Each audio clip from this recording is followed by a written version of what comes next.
Hello, and welcome to Be Here Now, the Peaceful Empowerment Works show, where presence invites perspective and allows peace.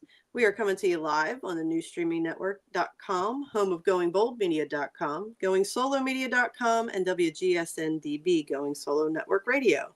If you like the content of our show, please like, comment, share, and subscribe. I am here today with my guest co-host in peace, and I am Judy Forder, sorry. And I am here with my guest co-host in peace, Mr. Who Greg are you? Pituch. There we go. Greg Pituch. Now, those of you that have been watching the show know that Greg is back. He was with us earlier and did a show, How Nutrition Impacts Healing. And today he's here to talk about the great way to oneness with Greg Pituch. Welcome, Greg. Thanks for coming back. Yeah, thanks for having me. I'm excited to, to talk about this and to see how it pertains to our lives and, how perhaps it could, resonate with people, that are listening and try to see, what it is that, they're facing in regards to just the duality of life. Mm-hmm. And then kind of just seeing the separateness of everything and just, having the non-attachment to be able to, kind of flow freely, through our everyday lives without suffering. Yeah, I was telling Greg in the pre-show, I'm very excited to hear his wisdom because this is something that I am actively working on. And when he used the term release the attachment, then things started to click for me because I was so stuck in the duality of things and how, are you not supposed to have a preference? What is judgment? What isn't judgment? So I look forward to imparting your wisdom on all of us on that topic. First, in the spirit of Janice, who is not with us today because she is working her other job, I want to remind you all that Peaceful Empowerment Works is a 501c3 nonprofit. So Janice and I volunteer our time to do this show to provide a platform for people like Greg that have a message to share, a message of empowerment and healing. So if you feel so called and would like to make a donation to support the show and cover some cost, please go to peacefulempowermentworks.org. And there's a donation button at the top of the page and at the bottom of the page. Being a 501c3 nonprofit means that your donation is tax deductible. So we send you a receipt for all your tax records. And thank you very much. Janice, if you're watching, we miss you. And we look forward to you joining us again next week. All right. So now we don't have Janice's beautiful bowl to ring us in. But take a deep breath in through your nose and out through your mouth. We want to thank you for being here now. So let's get you centered, rooted, and roll right into good news. And it's funny. We had a video for today, but I woke up this morning and I was telling Greg in the pre-show meeting, I feel like it needs to be like a little more personal good news. And we were digging through holiday and all that kind of stuff and what happened. And I think the biggest message that's landed with me about the holiday, because we had a great time with family, and I did end up, the stomach flu swept through the house, only hitting 50% of us, thank goodness. But it was the most, even with the illness, stress-free holiday season I think I've ever had. And a lot of it had to do with just the flow. I didn't get worked up about gifts. I didn't get worked up about how are we going to manage visiting all the family.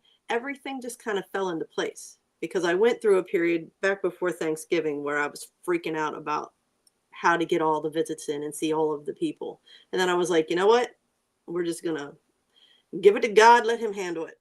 Let the universe sort it all out because we know he has a plan and I'm going to get out of the way.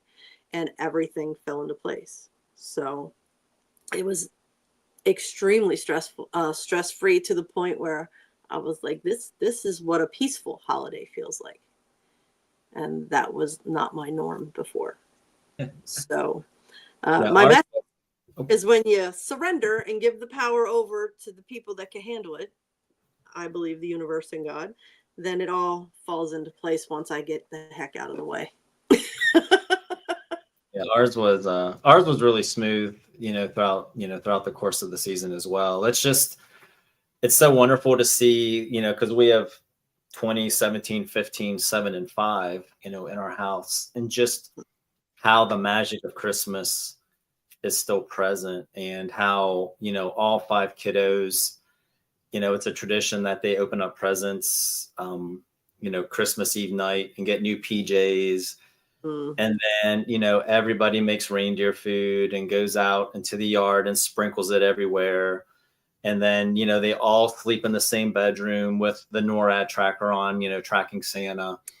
Oh, And it's just incredible to witness the older kids still carry the magic of Christmas, within them. And then also like how the littles, Crosby and Evie, I really feel like, younger kids as well help to bring that Christmas magic into our hearts, just because of their excitement and their wonder, and just the mystery of it all and the excitement of it all. And it's just such a fun thing to witness, just all of them, going all in and just doing all the things that we do, but just how beautiful it all is, and just how they're all together. And I don't know, it's just such a great feeling. yeah, that's very cool. Yeah. Very, very cool. Because it's when Maddie finally came to me on that day and was like, don't give me any bullshit. Tell me, is it real? And I talked a lot about the spirit of Christmas. And that's a beautiful example, because that's what it's about. It's about the whole spirit of the season. And, I'm a big fan of the Grinch. All that commercialization of our holidays it's gotten to me, and I'm done with it.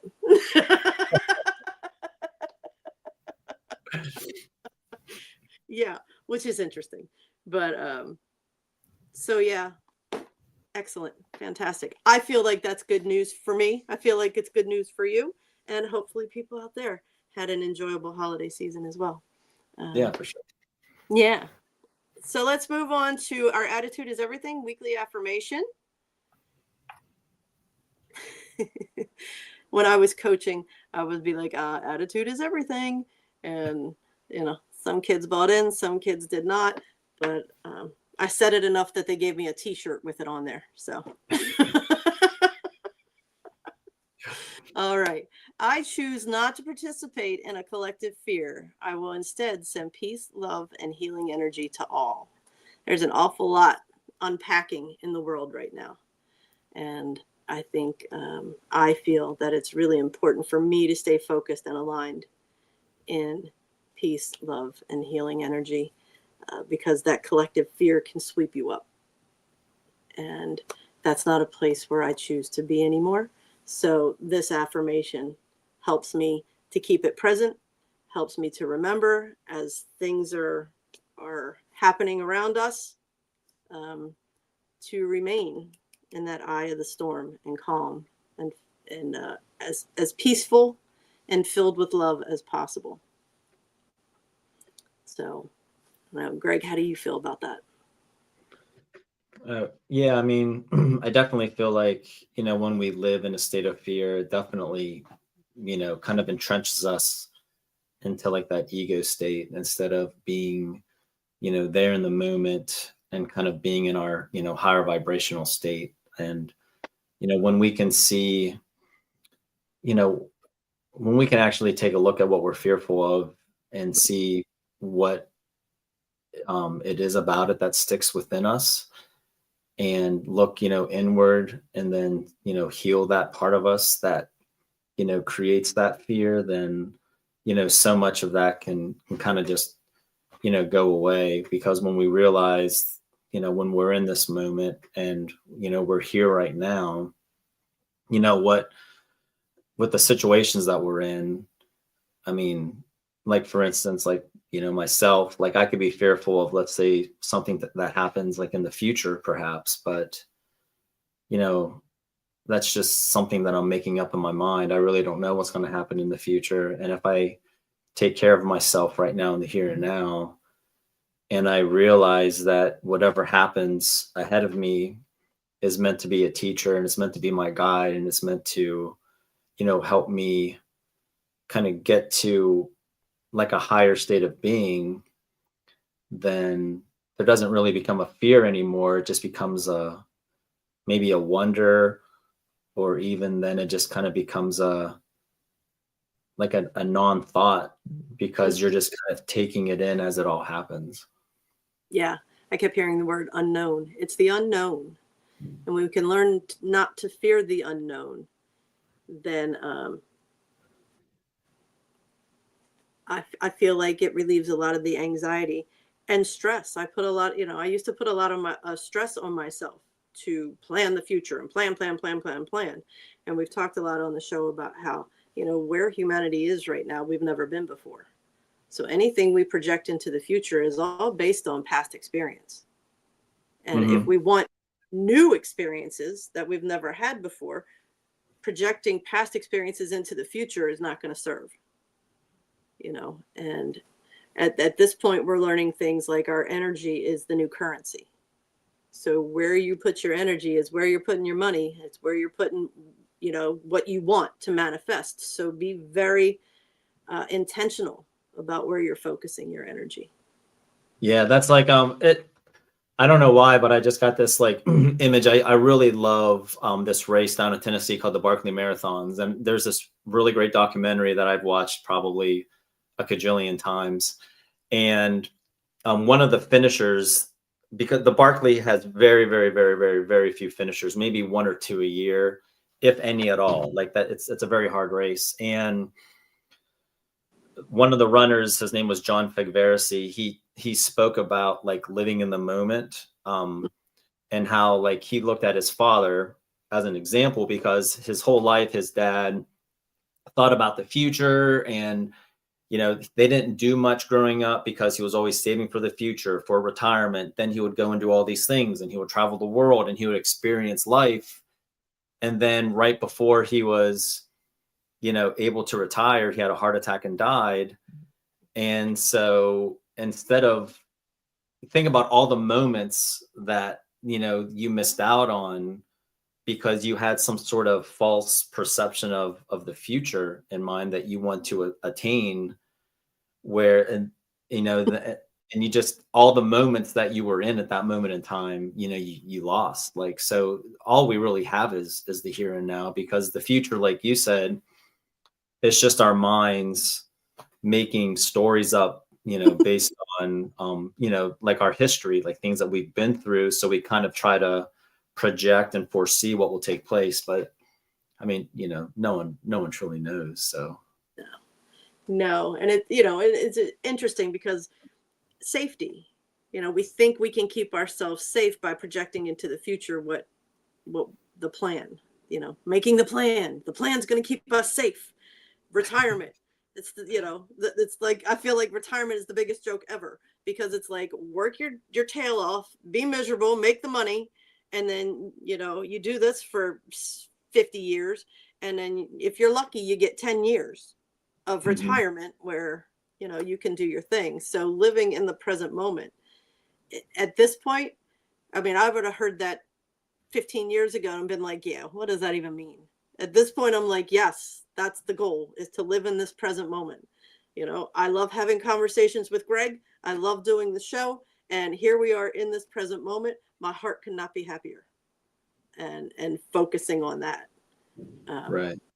Yeah. Because the abundance is so great, because when you do live in the moment and you see what is truly around you and just how great it is, I mean, you truly are just abundant. And, there is, stuff that is going on in the world, like with the fires in California and everything. I mean, there is tragedy that is taking place. And I mean, obviously, whenever you're going through, something that close to home, I mean, it's hard to be in the moment, and it's hard to, not be right in a state of fear or whatever it is. But then that's where you have the trust, and you have the, the ability to, see what you do have. Okay, well, we're safe. Okay, well, we do have, these resources, and then kind of, start your way up, from there again. So there's definitely situations in life where this is easier said, you know, than done. But I definitely feel like if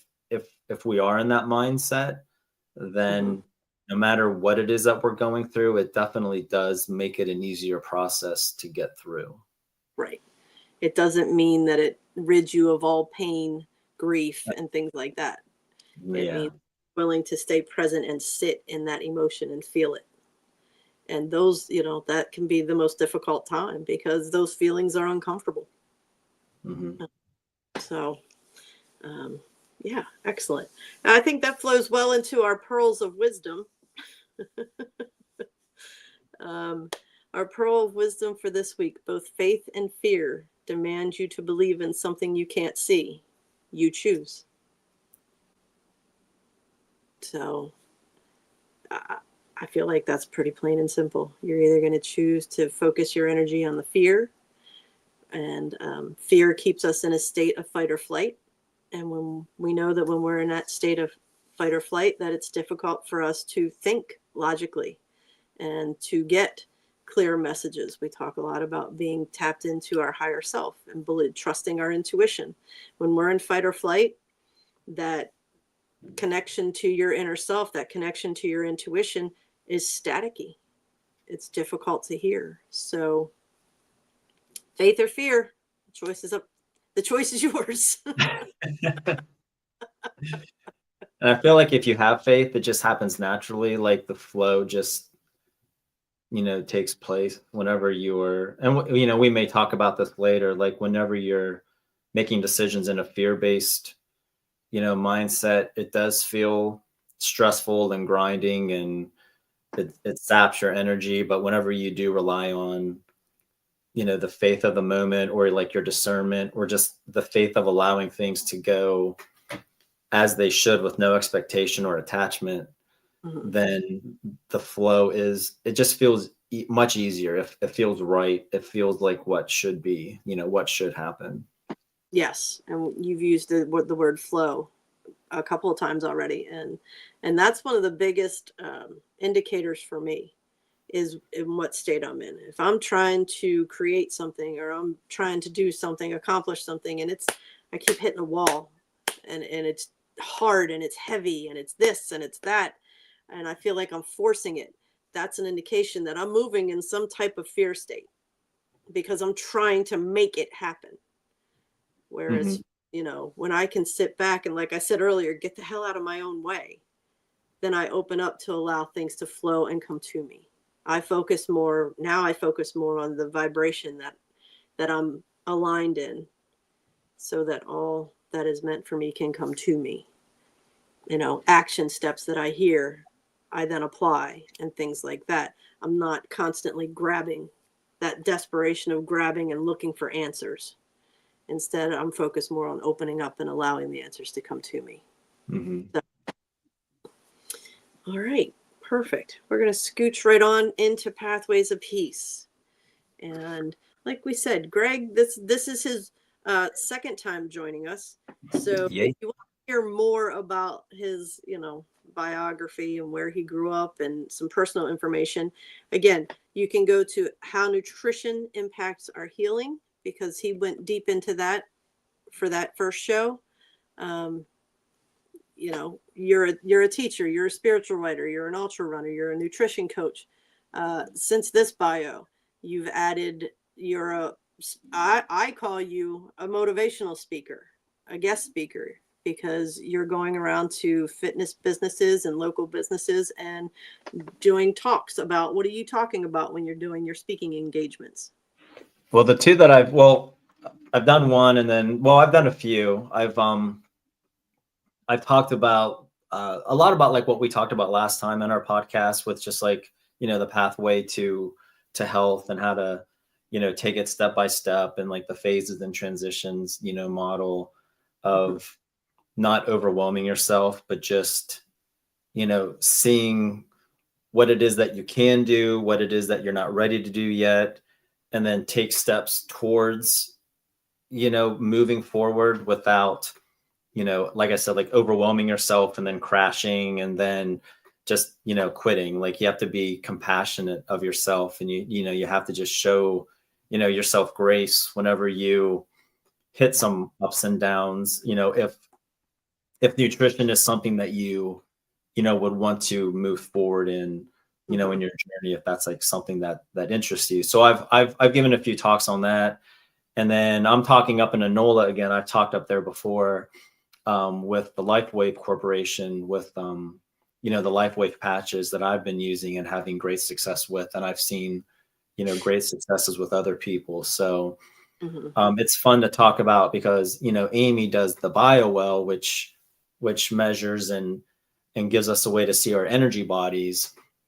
So it's been fun to, teach people and show people how the BioWell shows the effects of the LifeWave patches on your energy systems. And, we just kind of use ourselves as guinea pigs, but it's super fun to try things out and to see, what's different and what works and how our energy has grown, and how our organ systems, get affected by it. So it's really fun to show people how it actually works, because we can say, oh, it works, and oh, here's how it worked for me, and here's a testimonial, and those are wonderful and they're super powerful. I mean, the testimonials that I hear are just awe-inspiring. But then another piece of the puzzle is to be able to show people actually how their energy is truly affected.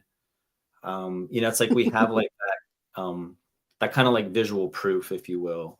The people are the proof. I mean, the people are the proof, these success stories, but to also see it in a scientific way as well, is really fun to do. It's just fun to talk to the people and show them, what's actually taking place. So, and I mean, it's the whole package, because when I started doing Reiki, and, there are people long before me started doing it, people were, it's woo woo. You don't have any proof that energy stuff is working and this and that. And when Amy came to me with the BioWell, I was like, oh my gosh, here it is.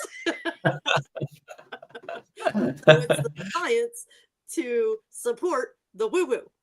Yeah, it's amazing how it all works and how it really does show, things that are going on energetically with you. So it's been really fun to take a look at. And I mean, AIM knows so much about it. And, like we were talking about it this morning, and just her, depth of knowledge is amazing. And I just learned so much from, asking her questions and then listening to her, just expertise in the matter, that it's really awesome just to see her in action too. Cause that really, gets her motor going, talking about all that stuff. So it's neat to see, the glint in someone's eye and just them, revving up and just having a good time talking about stuff. It's really cool, that we have that. Yes, you two are quite the pair. I can see you doing engagements together, actually, at some point. Yeah, we want to, for sure. Perfect. This is a great place for us to take a quick commercial break. And when we get back, Greg is going to talk to us about the great way to oneness. So we'll see you in a few. All right.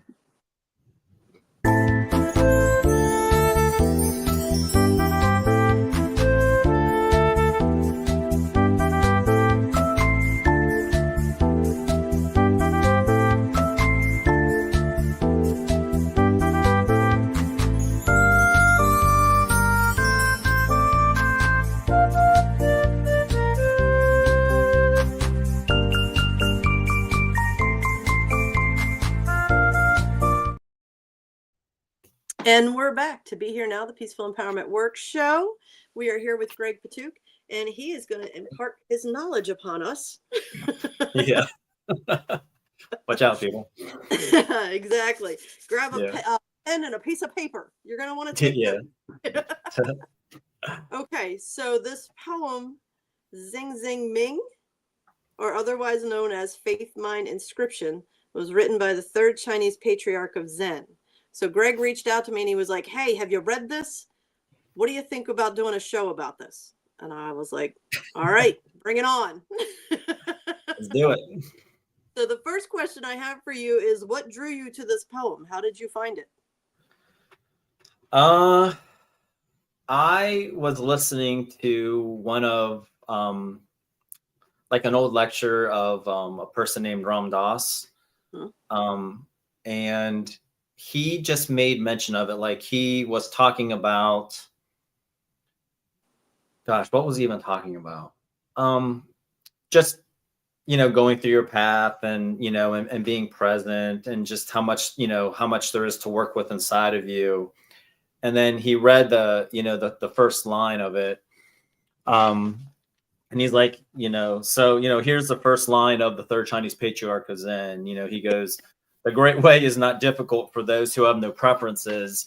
And then he kind of chuckled and said, go ahead and, chew on that for a while. And you could hear the crowd kind of, laughing and everything. But then I was like, okay, I actually want to, and I actually want to see what this, whole document or whole manuscript's all about. And really what it is, you can actually buy the book. It's like a tiny little, pocket-sized book that you can actually buy. And I just got it honestly off the internet. That's where I looked it up at. And when I read it, it just really, resonated with me. It was just the depth of what it was talking about, and the way that it was worded was just really like beautiful and just, meaningful to me. And I really felt like I wanted to, read it through, lines at a time, and just kind of give my own sort of personal like reaction to it, and just kind of, and write about like what it means in today's world. Because when it was written back in 600 AD, the world was just so incredibly large back then. It was just amazingly large. I mean, if you grew up in a small village in China or India, or if you were a Native American here on, North America, I mean, that was your world, and that was all of it. I mean, and now that the world is so infinitesimally small, just because we can be anywhere at any time, because of the internet, because of social media, it really gives a different meaning to it, and like a different challenge to it. Because I feel like back in those days, people were much more in tuned, with themselves and with spirit and with nature and what was going around them, because there was nothing to distract them from that. Everything came from, the earth. They were totally connected with what was going on around them, and then nowadays it's just, there's so many amazing distractions just everywhere. My son and I were talking about this. He's, in high school, and just how it's just so different now. Like, and it is hard to sometimes read something like that from 600 and then say, okay, well, this is 2025. I mean, we have, Snapchat and Instagram and YouTube and, Gucci and Nike and like all of the influencers, and just all of the things that try their best to shape us and mold us into wanting and being attached to, that state that, it's just so different. It's so incredibly different, and it's hard. I feel like it is much harder nowadays to perhaps live in this way of being, because, from the time you're young, there's commercials, and there's just, everything is trying to catch you and trap you and get you to think a certain way. It's not just allowing you to think inwardly and with like your own path and your own journey. It's saying, do this, or go there, or wear this, or, you know what I mean? It's just, everything is influential nowadays. Absolutely. And they're vying for your attachment, because I know when I was teaching, PE, I was attached to a certain brand of shoes. I would only wear Nikes. I would only wear, and my gear had to always match my shoes and things like that. That's, very surface, but that's an attachment. So, Yeah. Oh.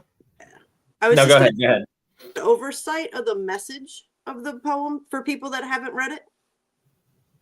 I mean, the oversight is to live in a non-dualistic way and to live like without attachment and without preference.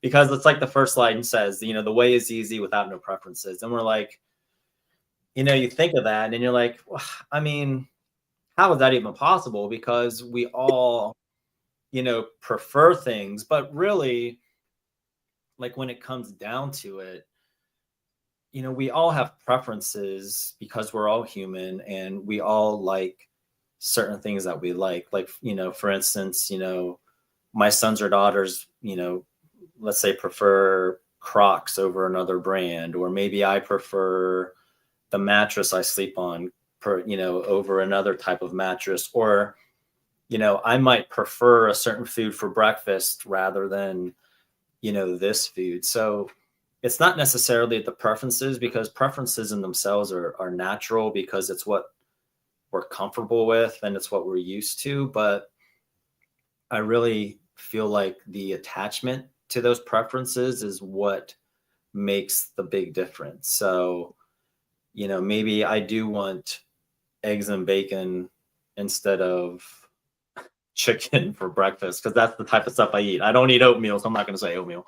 But but if I'm out of like eggs and bacon, all right, my world's not over. I'm not going to get sad, or I'm not going to be upset by it or throw a fit. It's just, you see what you have and then you kind of move forward with it. So, we do have opinions and we do have, preferences in this life, because there's so many options. It's, really impossible not to, because I know, like, my body and my back feel a certain way on the mattress we have compared to, let's say, the old mattress we have. So how can I not have an opinion on that? Or how can I not have a preference on that? But like our son was having a rough time of it when he was 6. So then they have bunk beds in the room and I slept in the top bunk. So, and that didn't like ruin my day. It didn't ruin my night. I wasn't like, no, I'm not going to, let's say, take care or nurture, someone that needs me because of, where I want to sleep. It's the attachment to what you have and being able to move past that and just do what feels in the natural flow, of the moment, of the here and now, not necessarily what you prefer, and that has to be the way it is. And if it's not that, then I'm going to shut down. I'm going to throw a fit. I'm going to make others around me miserable. I really think that's where, the shift occurs with the preferences and opinions. Okay. And that was very helpful to me, because when I first read this, and it's not difficult for those who have no preferences, I was thinking, well, okay. And then you hear about judgment. There should be no judgment. And I'm thinking, okay, but isn't a preference a judgment? And that's the question I posed to Greg in the pre-show meeting. And when he said it's about the attachment to the preference, that all made sense to me, because then I was judging myself for having judgments. So it was this endless cycle I found myself in. And the attachment is the key. If it doesn't happen, or you don't get what you prefer, it doesn't wreck your day. It doesn't wreck your life. It doesn't take control over you. So that makes it all make sense to me. Yeah. And then, and two, it's like, you have to kind of keep in mind, I think too, when this was written, because, like we talk about options, bringing something from, 600. So what, this is 1400 years later, the options that they had, were very limited in a way. So for instance, when it says hold no opinions on things, I mean, or no judgment, I mean, that's probably a lot to deal with where you are, like perhaps like what you're meant to do in life, like kind of like what your dharmic calling is, if if you will, or on others that are around you, because,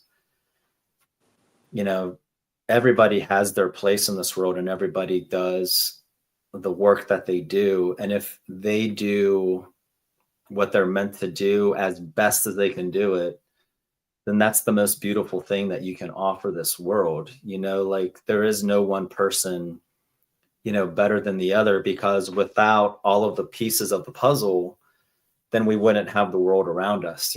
Things would be missing. So, the custodian is wonderful because of the jobs that they do and what they allow us.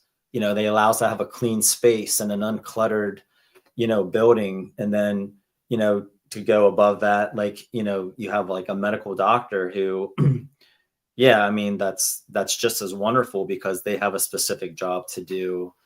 And, they keep us healthy and they can fix our bodies. But, in the grand scheme of things, if everybody, accepts perhaps their role or what they're doing, and they don't have an opinion, good or bad, it just is, it just it is, and it's great and it's wonderful, and we can do things the best that we can do. Then, I mean, what else can we give, right, to the world? I mean, that's perfect. I mean, yeah. And we were talking earlier about duality, and you had mentioned what you do with because you're a fourth grade teacher. You mentioned what you did in the classroom, how you don't go in and dictate rules to them. Your only rule is that people treat each other with respect. And whatever happens from that point on, if rules need to be made because disrespectful things are happening, then the kids make the rules and the consequences. Correct? Yeah. I tell them, like the first day of school, we don't have a bunch of rules listed up, don't do this, don't do that, do this, do that. It's just basically respect each other. And, if I respect them and they respect me, then all goes really well, because there's nothing more than that. I mean, everything follows suit with just that one simple, phrase, I will respect you, and basically you ask for their respect as well. And it's only until, they perhaps behave a certain way that creates a rule to be made, then that's when a rule is made. So, when I tell them that, I said, they have all the power, I have none. So if they don't want other perhaps boundaries, instilled in the classroom, there doesn't have to be. It's just based on their behavior. So, they might make me, perhaps make a rule of, all right, don't sharpen your pencil while I'm talking. If I have to be more specific about things, I will be, but it's all based on what they have basically shown and proven to me that they can handle. Right. So they have all the power. So if they can't handle just respect everybody, right, because they don't understand that sharpening their pencil while I'm trying to teach a lesson is not respectful, then I'll be more clear. And now they just created the rule, don't sharpen pencils while Mr. Pituch is talking, or somebody else is perhaps sharing. So, if they I like to give out candy and stuff to my classroom, but I tell them I'm not giving it out to them, it's them. So, based on their behavior, if they're really good and they're just, crushing it that day and just being quiet and respectful and just, on the money, then they basically gave themselves, in my mind, a piece of candy. I'm not giving it out. I tell them I don't want to buy them candy and give it out. This is my money that I'm giving out. Like they're making me give it to them. So, they have the power of everything. And if I have to, if they have to come in and talk to me during recess because of a situation, again, that's on them too, because they did it. I don't want them to come in for recess and talk to me about like a behavioral situation or something. Right. I would rather them go outside and play, and I would rather be able to go ahead and do my own thing. But, the power is all on them. So, and that's different than what the world puts out there, because, they're authoritarian. They're in control, and they know what's best for you. You're looking at your kids and saying, what's best for you, and you know what you need. Your choices are dictate how we move forward, but it's about you. You are responsible for you. And that's not a message that has been taught or relayed to especially children. So empowering them and teaching them that they do have the power of their choice, It's such a beautiful gift, you know, and Well, he's right and into that's this. go ahead. I was, I keep talking over you. I'm so sorry. Go ahead. Finish your statement. I apologize. no, I just feel like it feeds perfectly into this whole mindset here. You know, it's because we have free will. So this is about the choices that you make. And when you make this choice, this will happen as a result. And if you make this choice, this will happen as a result. It's not good or bad. It is. Right. Yeah, and I try to get them to see it, and the whole dualistic nature really creates separateness from each other, because then we have that identification of me, you, I'm teacher, you're student, or like the relationship, we have with our kids. Like, I love the relationship I have with our kiddos, because it's not like I'm dad, I know all, don't mess with me, get out of my chair when I come into the room. You know what I mean? Like that sort of old school, mindset. It's a we're in this together. It's an us, we're together. There is no, duality involved. And I really feel like in school, or in even dealing with people, when you see people as all one in your journey, and they're there with you as a we mindset, as an us, and not as a you and as a me, then things go about and flow much better, because people feel, somebody else might not feel that, but whenever I feel like you are in alignment with that, and your higher vibrational self can accept to melt people, into your journey and into who you are, as a teacher or as someone along on your path, then your path becomes that much greater, because you can learn so much. Like if someone is, let's say you work with a stressful person, and they're just always, causing you, let's say just difficulty, instead of seeing them as that person and I'm me, bring them into yourself and ask yourself, okay, what can this person, teach me? How can this person be a teacher, help be my guide? What are they saying that's hanging me up, so I can learn more about what it is that I'm feeling about a certain way, and where I'm at on my path and my journey.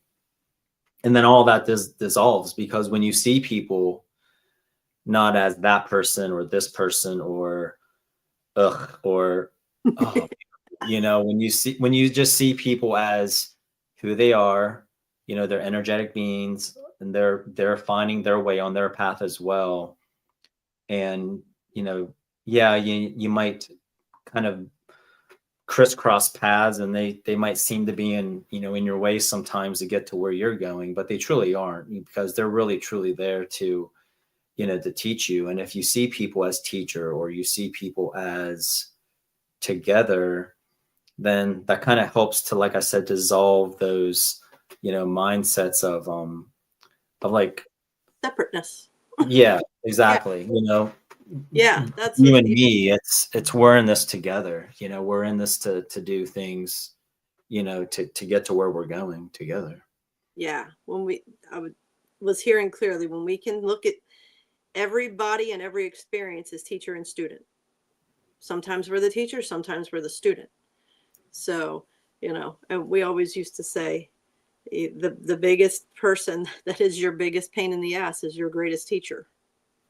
Because it really does show where your neuroses are, where you're hung up, yourself, and it really shows where you need to look inward and kind of grow, and then be able to show that person compassion too, for how they're allowing their ego and their fear-based states, or their jealousy-based states, or their competitive-based states to overrun them, so they can actually see the beauty of the moment. They're so far out of the moment because of the attachment. That's because of the attachments involved. They're so engulfed in what they want the outcome to be, that right, the lesson. or they think they know what the outcome should be without just allowing it to see how it all progresses, and to just, not even accept it for what it is, but just, be with it. Because even accepting is you saying, yes, I agree with this. This is how it should be. Why? Why should it be that way? It's just, if you just allow it to be, there is no accepting or rejecting. There's just going with it. Right. 'Cause, even accepting and rejecting is something that you're doing to either put a negative or a positive stamp on something that just took place. Yes, which limits what it can be. It could be something much greater than what we could ever expect. And by us Right. holding expectation, then it limits what it can be. So allowing is key.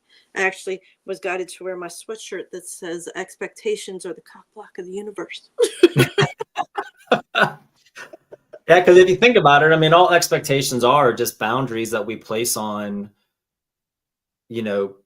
projected order of events. I mean, and you're right. I mean, it is placing something into a unfair, boundary, instead of letting everything be all things, or letting everything be nothing, just letting it flow as it naturally should. Mhm.